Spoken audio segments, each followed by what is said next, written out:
6살이 된 산이는 제법 아빠에게 말장난도 하고 깐족대기도 합니다.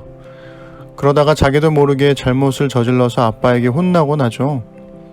한 번은 저랑 몸으로 놀면서 아빠에게서 벗어나려고 몸부림치다가 안 되니까 저에게 퇴! 하며 침 뱉는 신용을 하는 거예요. 저는 너무 놀라서 바로 정색하고 아빠든 친구든 동물이든 누구에게도 침 뱉는 건 안 된다고 호되게 야단쳤습니다. 아마도 산이는 벗어나기 위해서 장난삼아 한 행동이었는데 이렇게까지 혼날 거라고는 생각을 못했던 것 같아요. 그래서 제가 뭘 잘못했는지 앞으로 뭘 하면 안 되는지 말해보라고 했더니 울먹울먹 하면서 말하더군요. 어떻게 말해야 할지 모르겠어요. 잘못한 건 알겠지만 그걸 입으로 고백하고 싶지 않을 때 쓰는 산이의 필살기입니다. 이 말을 하는 산이의 표정과 행동이 어찌나 사랑스러운지 모릅니다. 결국 저는 안아주고 싶은 마음을 꾹 참고 저를 따라서 잘못을 고백하게 말한 뒤에 그제서야 안아주죠. 자신의 죄 앞에서 어떻게 말해야 할지 모르겠어요.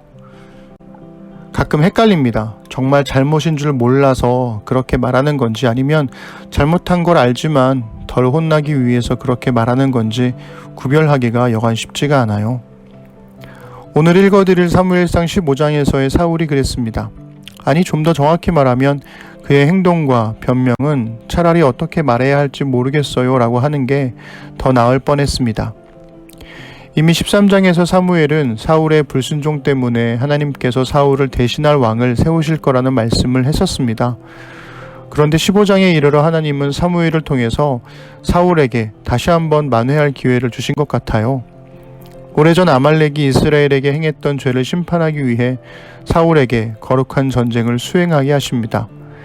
신명기 25장 17절부터 19절에 따르면 아말렉은 지쳐있는 이스라엘의 약한 자들을 뒤에서 공격했고 그로 인해 이스라엘이 가나안 땅에서 어느 정도 안정을 찾게 되면 반드시 아말렉을 진멸하라고 하나님께서 명령하셨었죠. 그리고 이제 사울의 통치하에서 어느 정도 안정이 되자 이번엔 아말렉을 공격하게 하신 거죠. 사울에게 드디어 회복의 기회가 왔습니다. 오늘은 사무엘상 15장 1절부터 15절까지 읽어드리겠습니다. 사무엘이 사울에게 말하였다. 주님께서 나를 보내셔서 임금님에게 기름을 부어 주님의 백성 이스라엘을 다스릴 왕으로 세우게 하셨습니다. 이제 주님께서 하시는 말씀을 들으시기 바랍니다. 만군의 주가 말한다. 이스라엘이 이집트에서 나올 때에 아말렉이 이스라엘에게 한 일, 곧 길을 막고 대적한 일 때문에 아말렉을 벌하겠다. 너는 이제 가서 아말렉을 쳐라. 그들에게 딸린 것은 모두 전멸시켜라. 사정을 보아주어서는 안 된다. 남자와 여자, 어린아이와 젖먹이, 소떼와 양떼, 낙타와 나귀 등 무엇이든 가릴 것 없이 죽여라. 사울이 백성을 불러 모으고 들라임에서 그 수를 헤아려 보니 보병이 20만 명이었다. 유다에서 온 사람도 10,000명이나 되었다. 사울은 아말렉 성읍에 이르러서 물 마를 개울에 군인들을 매복시켰다. 사울이 겐 사람들에게 경고하였다. 당신들은 어서 거기에서 떠나시오. 내가 아말렉 사람들을 칠 때에 당신들을 함께 치지 않도록 그들 가운데서 떠나시오.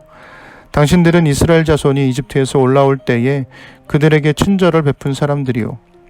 그러자 겐 사람들이 아말렉 사람들 가운데서 빠져나갔다. 그런 다음에 사울은 하윌라에서부터 이집트의 동쪽에 있는 수르 지역에 이르기까지 아말렉 사람을 쳤다. 아말렉 왕 아각은 사로잡았고 나머지 백성은 모조리 칼로 쳐서 없애버렸다. 그러나 사울과 그의 군대는 아각뿐만 아니라 양떼와 소떼 가운데서도 가장 좋은 것들과 가장 기름진 짐승들과 어린 양들과 좋은 것들은 무엇이든지 모두 아깝게 여겨 진멸하지 않고 다만 쓸모없고 값없는 것들만 골라서 진멸하였다.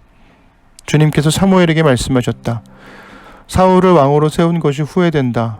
그가 나에게서 등을 돌리고 나의 명령을 따르지 않는다.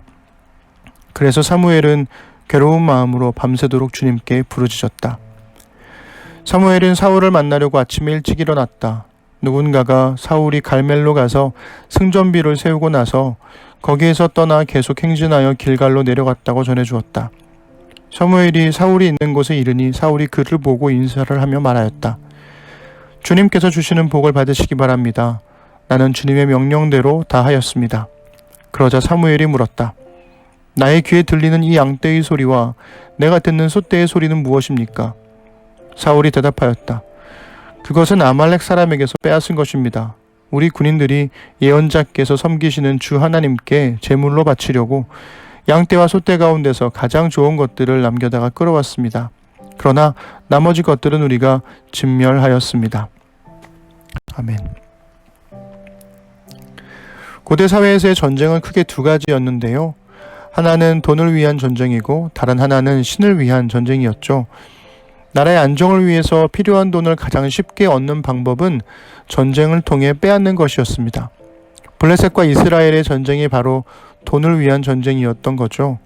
반면 신을 위한 전쟁, 즉 거룩한 전쟁은 오직 신을 위한 헌신의 의미로 행해졌는데요. 이 거룩한 전쟁의 특징은 어떤 탈취물도 빼앗지 않음으로써 어떤 경제적 이익도 얻지 않는 겁니다. 거룩한 전쟁이라 해놓고 경제적 이익을 얻게 되었다면 그 전쟁은 돈을 위한 전쟁으로 강등되는 거죠. 아말렉에 대한 진멸은 거룩한 전쟁이었습니다. 하지만 사울은 제멋대로 겐 사람들을 살려주었고 제멋대로 아말렉의 왕 아각을 살려주었으며 제멋대로 가장 좋은 동물들과 탈취물들은 남겨두고 쓸모없는 것들만 골라서 진멸했습니다. 하나님이 명령하셨던 거룩한 전쟁이 그저 돈을 위한 전쟁으로 변해버린 겁니다. 하나님은 사무엘에게 사울의 불순종으로 그를 왕으로 세운 것에 대해 후회한다고 말씀하셨고 사무엘은 밤새 하나님께 기도합니다. 사무엘의 괴로운 마음은 분노하는 마음으로도 읽을 수 있는데요. 이스라엘을 위한 사사 정치의 대안으로 사울을 왕으로 세우게 하신 건 하나님이셨습니다. 사무엘이 자기 손으로 기름 부어 세운 왕이었기에 그 괴로움과 분노가 하나님을 향한 것인지 사울을 향한 것인지 정확히 알 수는 없지만 이런 상황 자체가 사무엘에겐 괴로운 일이었을 겁니다. 밤샘 기도를 끝내고 사무엘은 사울을 만나러 갑니다. 사울은 자신은 순종했다고 전쟁하라고 해서 했고 아말렉을 진멸하라 해서 진멸했다고 당당하게 말하죠. 사무엘은 지금 들리는 양과 소의 울음들을 뭐냐고 따집니다. 그러자 사울은 하나님께 좋은 제물을 드리려는 군인들의 마음 때문이라고, 그리고 그것은 예언자께서 섬기시는 주 하나님을 위한 것이라고 말합니다. 사울은 정말 순수한 마음에서 그런 것일까요? 아니면 자신의 잘못을 감추기 위해 그럴듯한 변명을 늘어놓는 것일까요? 자신의 손으로 기름 부은 사울을 바라보는 사무엘의 마음은 또 어땠을까요? 그리고 사무엘과 사울을 바라보는 하나님의 마음은 또 어땠을까요?